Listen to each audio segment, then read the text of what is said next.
welcome back to another episode of Creating Powerful Impact.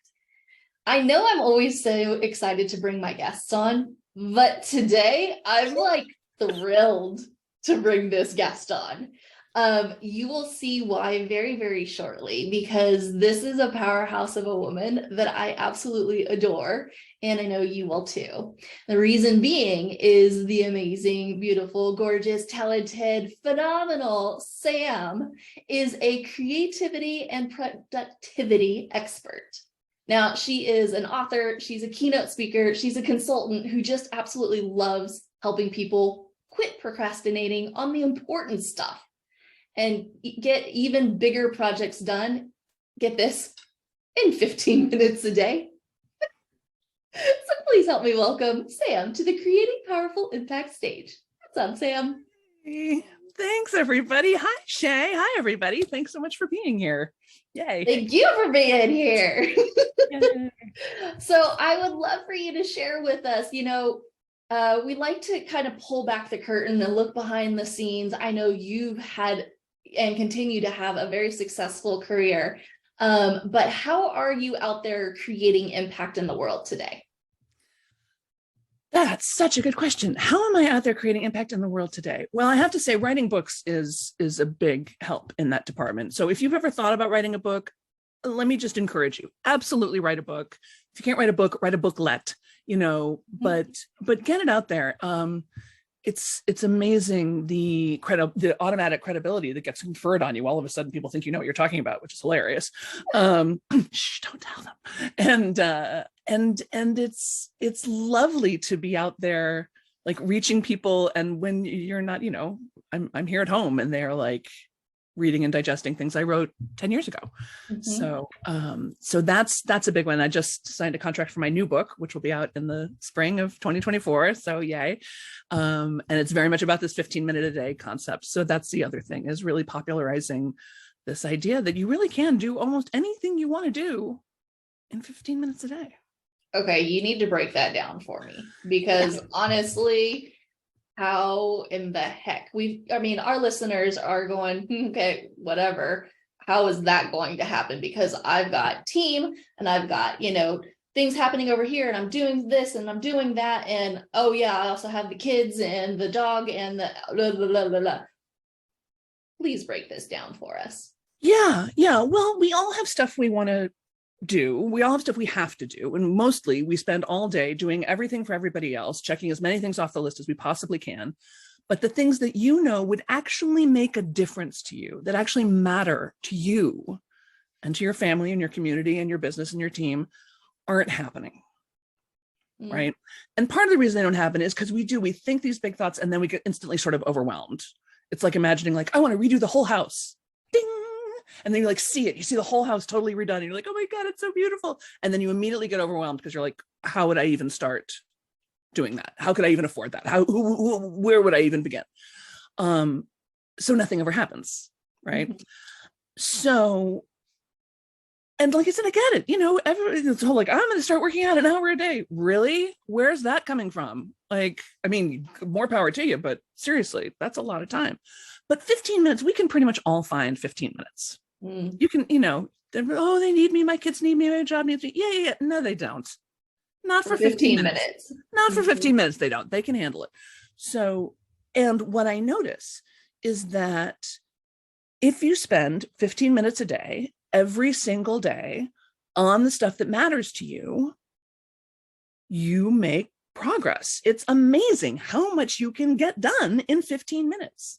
Mm-hmm. It's amazing how much you can get done in 15 minutes every day for a week or a month or a year or 6 years or 60 years. If you played guitar every day for 15 minutes, it wouldn't be very long before you were a considerably better guitar player. And not only that, but there's this sort of spillover effect. Because when you spend 15 minutes on what matters to you, and whether that's something financially, you want to get your finances in order, or something big you want to do for your business, or writing a book, you can write 250 words in 15 minutes. In less than a year, that's a 50,000 word document. That's a book. Right? Yeah. So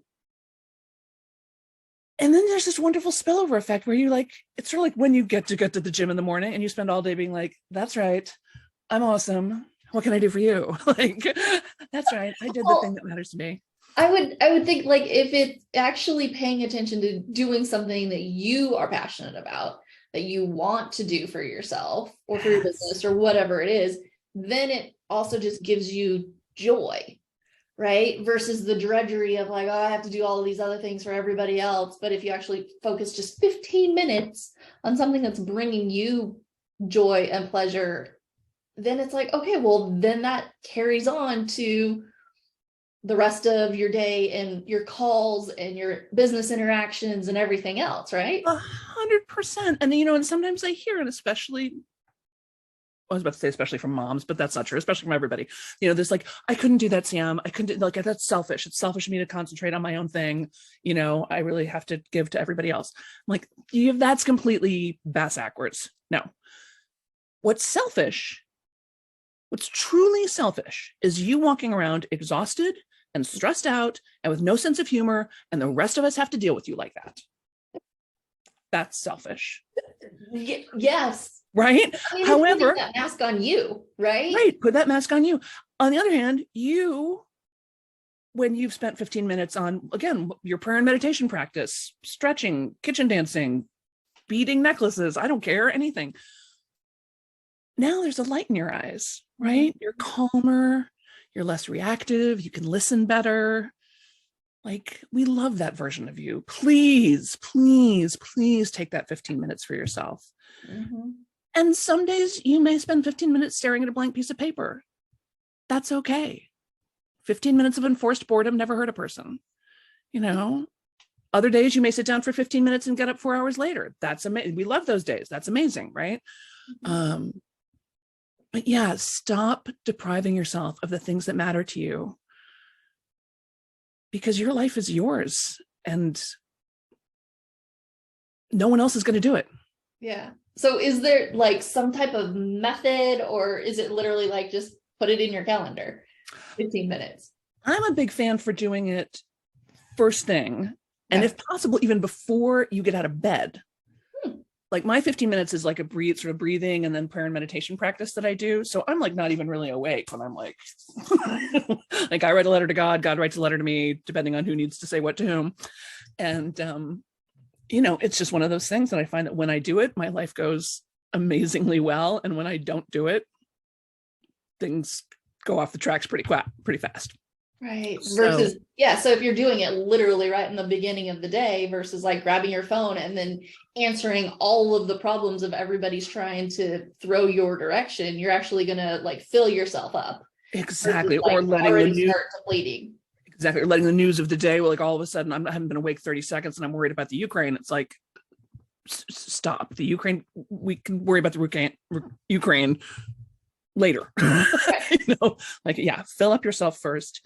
And also you get the advantage of that time, that liminal time in between sleeping and waking, which for the highly sensitive person, the overworked person, the highly creative person, that's a really valuable time before your editorial brain has come completely online. Like, there's some real gold in there for you. So if you can do it right away, that's always my favorite.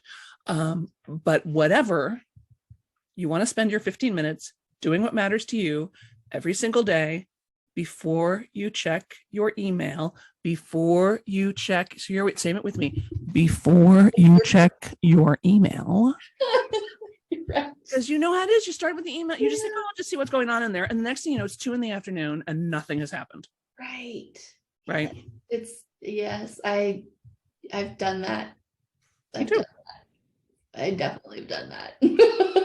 And here's something, this is new. I don't feel like I used to see this before, but now I feel like, so then it's 2 PM, nothing's happened. And then you've got all the other, and then you've got to take care of everything. And then there's the kids and the parents and the school and the this and the that and the pickups and the soccer practice and the house. It's a disaster, and cooking and dinner and then you're so starved for anything that feels like me time that then you force yourself to stay up late scrolling on your phone.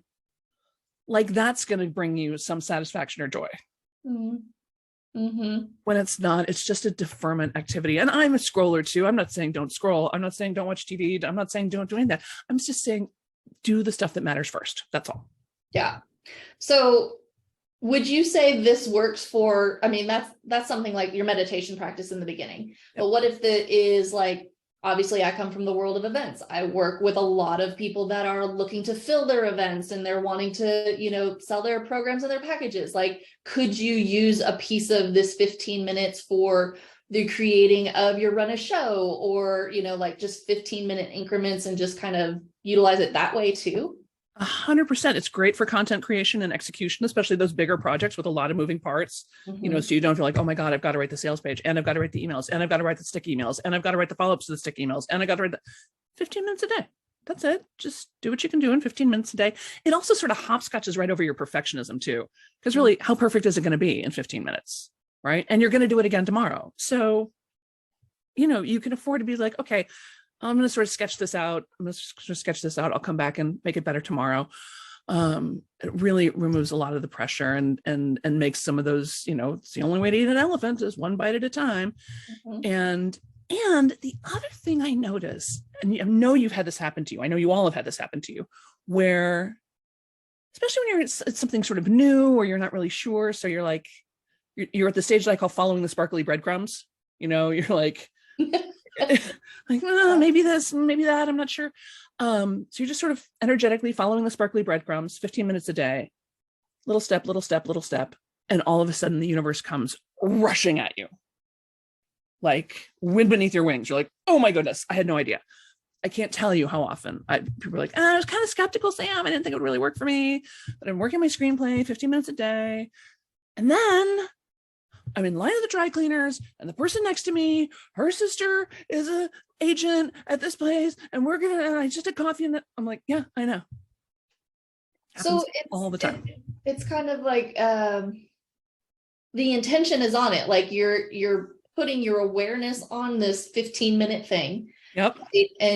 And so subconsciously the brain's automatically kind of working on it and putting into your space the people and the opportunities and the whatever, right? Yep. What is that thing called? The reticulator activator something? It's reticular activation. I have heard from brain people that's not actually what reticular activation has to do with. Okay, reticular activation has to do with circadian rhythm. It also has to do with, it's the thing when you're asleep in the middle of the night and you hear a floor creak and you wake up like somebody's here. Yeah. That it's the part of your brain that sort of wakes up. So it is the thing that notices things. I'm not sure it's the thing that, like when you learn a new word and you see it everywhere, I'm not sure it's that thing. Okay. But both of those things come into play. But because you're exactly right. What the brain does best, what your brain does best and loves to do most is find what it's looking for. That's what we do. We're pattern-seeking monkeys. I say, find all the blue things. And without even trying, you're like, blue, there's a blue, there's a blue. And that will even persist for the day after this conversation. Later tonight, you'll be like, there's a blue thing, there's a blue thing. Sam said find blue things. So I'm still looking for blue things.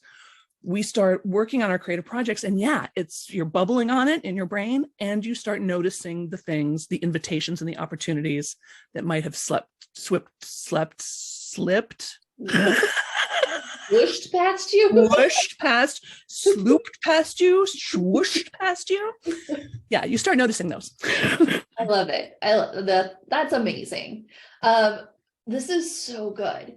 Now, I kind of want to pull back the curtain, switch gears just a little bit, because as I mentioned before, like you've done all the things, right? You've done the big stages, you've done the programs, you've reinvented yourself and your business probably a few times, in ones that I'm not even aware of.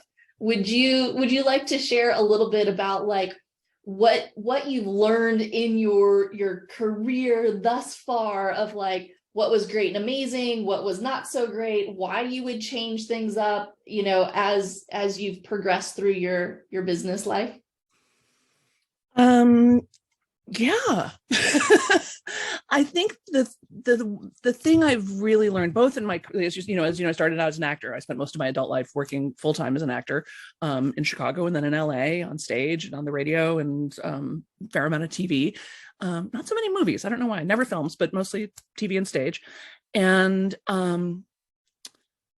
the thing I knew as an actor that I also stayed true as an entrepreneur is that relationships are everything. Relationships are everything. That the quality of your relationships is the quality of your life. Those things are the same. And everything comes through other people. God comes to us through other people. Opportunities come to us through other people. Money comes to us through other people. Love comes to us through other people, not from other people, right? But through other people. Sometimes we feel like, oh, I lost this person. Now I've lost the love. No, the love is still there. It's just not coming through this person in this way, right? Mm-hmm. So if you're a little like, okay, that 15 minutes sounds interesting, but I don't know what I do, spend 15 minutes a day attending to your relationships. Just ping someone once a day, find somebody on Facebook that you haven't talked to in a while and just be like, your name popped into my head and I was thinking how awesome you are. How's it going? Check in with somebody, send a thank you note, write a review of somebody else's book that you love. Like just doing those things that strengthen the bonds in between people, because, it's not always going to go great. It's not always going to go great. And it's not always going to go the way you think it is. But when you have a wide network of people that you have nice feelings about, like you don't need to be besties with everybody. We have besties. That's fine. But that's just your ultimate resource is those relationships. Yeah. I think we get caught up in, oh, I have to do this new funnel. I have to do this new way. I have to like X, Y, and Z. I have to do these ads and then I have to do this and then I have to do this and then I have to do this. And the focus becomes on like the getting of things. Yeah. Versus I was just on a summit earlier and I was like, you don't need hundreds and hundreds of clients. No. Right? You need a select few, really. And building rapport and relationships that, will then lead to other business and other opportunities and, that sort of thing. And I feel even myself, slipping into those moments of like, okay, well, let's try this or let's do this over here. And it's like, it's becoming incongruent with me as a human being. It starts to feel really transactional, doesn't it? That like get thing, right? And even that. So only reach out to people that you love, that you love, but you like them. They match your value systems. You dig them. You dig the way they do business. You think they're interesting. And if you don't vibe with them, don't follow up with them. Don't buy. Go find your people. Bye. Yeah. But like when I did live events. I did an annual live event for 4 or 5 years called The Big Yes. It was amazing. And every year my event planner's mind was blown because every year we had over 100% attendance, which was like, how do you do that? How do you do that? Well, I'll tell you how we did it, but I mean, it got to over 100 because people would show up and they'll find, oh, I didn't get a ticket. Was I supposed to do it in advance? I'm like, yes, you were supposed to do it in advance, but come on in. It's fine. Oh, I brought a friend. Okay, terrific. Come on in. We did it. One of the ways we did it is by once somebody had bought their ticket, we followed up with them with a phone call. It's an old technology, but it still works. Neat. And most of the time they wouldn't answer because it was an unfamiliar number, but or we would do a voice broadcast from me, saying, hi, this is a recorded voice of Sam saying, I'm super excited to see you. And just the same way you would if you were having somebody over to your house for dinner. We just call them and say, hey, we're super looking forward to this. We just want to make sure you know where to park. And do you have any, we know we sent you the thing about your food concerns, but is there anything new we should know about? Are there any questions we could answer? Mostly it would be my team doing it, being like, Sam, super looking forward to hearing from you. Get there early so you can get a good seat. Like just being sweet about it. And sometimes people really did have, I was like, oh my God, I'm so glad we called them because somebody was able to say, look, I've got some anxiety issues. I really want to, is it possible for me to kind of sit in the back? And I'm like, absolutely. Absolutely. And if you need to, go outside or like, I will not take that personally. You have my complete approval to take care of yourself in whatever way you need to take care of yourself. So I was always glad we did that. And it just felt human and decent, you know? I was gonna say, it just goes back to that building relationships. That's all you did. To have 100% of your tickets or above 100% of your tickets show up is like you were being human and being curious and interested of who was going to come into your quote unquote house, right? Your event, like welcoming them into your world and your community. And you had interest. And so they are reciprocating, right? Yeah, you know, my sister has a fascinating career, but sort of in a much more corporate environment. And we talk all the time about how like the great underrated business skill is niceness. And like genuine, I mean, yes, strategically nice, do that too, you know. But I walked into a very expensive restaurant in LA, probably the most expensive restaurant I've ever been in. I knew it was expensive. I didn't know it was as expensive as it was. But the thing that kind of made it okay is when we walked in, the maitre d' turned to us like I was his long lost sister. I mean, he was like, "Hi, we're so glad you're here. Let me take you to your table." I was like, "Okay." And everybody treated us like that. They were just like, "This is so amazing that you're here. We're so, you know, is everything like just going exactly the way you want?" I'm like, "Yeah." And then when that bill came at the end, I was like, "You know what? Yeah." Right. You bet. Wow. I love it. I love it. Oh my gosh. Wow. Okay. So as you know, we could talk for hours.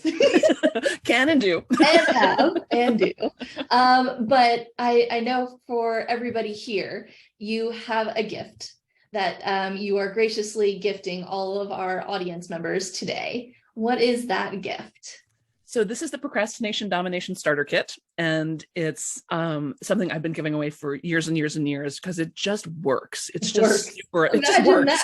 It's super effective.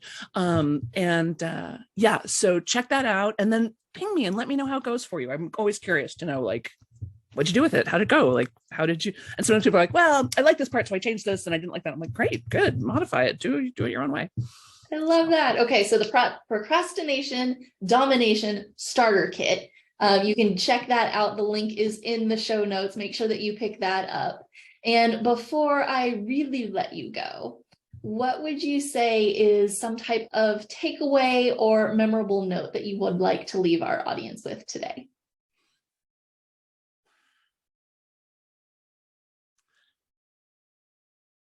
I want to say that I know it's scary to go first. Mm-hmm.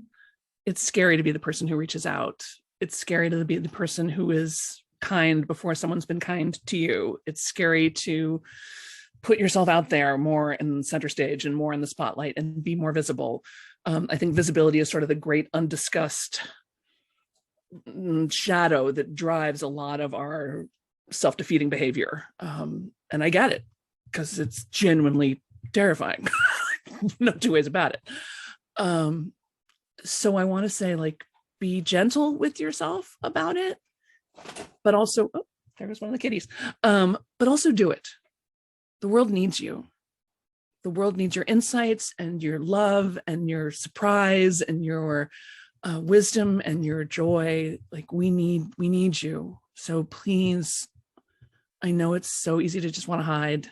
I want to hide too half the time, but it's even just for 15 minutes a day, push yourself to get your work out there, because it matters to the rest of us. I love that. Thank you, Sam. Thank you so much for being here, for sharing your wisdom. And then I also want to say thank you for everybody that is joining us today on another episode of Creating Powerful Impact. I'm really excited for you just to take all the lessons that Sam has dropped, all the wisdom, all the, truth bombs, the resources that she has for you, start implementing them so that you can create even more impact in your own world. So until next time, have an outstanding rest of your day. Take care. Thank you so much for listening to the Creating Powerful Impact podcast. If you are a successful coach, speaker, author, or thought leader who would like to be on this program, simply visit creatingpowerfulimpact.com/guest. If you are someone who got something out of this interview, would you please do me a favor and share this episode on social media? Just do a quick screenshot with your phone and text it to a friend or post it on your socials. Also, if you know somebody that would be a great guest, tag them on social media to let them know about the show and include the hashtag Creating Powerful Impact. I love seeing all of your posts and great guest selections. We are regularly putting out new episodes and content. To make sure you don't miss any episodes, go ahead and subscribe. Your thumbs up, ratings, and reviews go a long way to help promote the show, and they really mean a lot to me and my team. Want to know more about us? Head on over to our website, graceandeaseproductions.com, or follow me on LinkedIn, Facebook, or Instagram. Just look for Grace and Ease Productions on your favorite platform. Thanks for listening. We'll see you next time.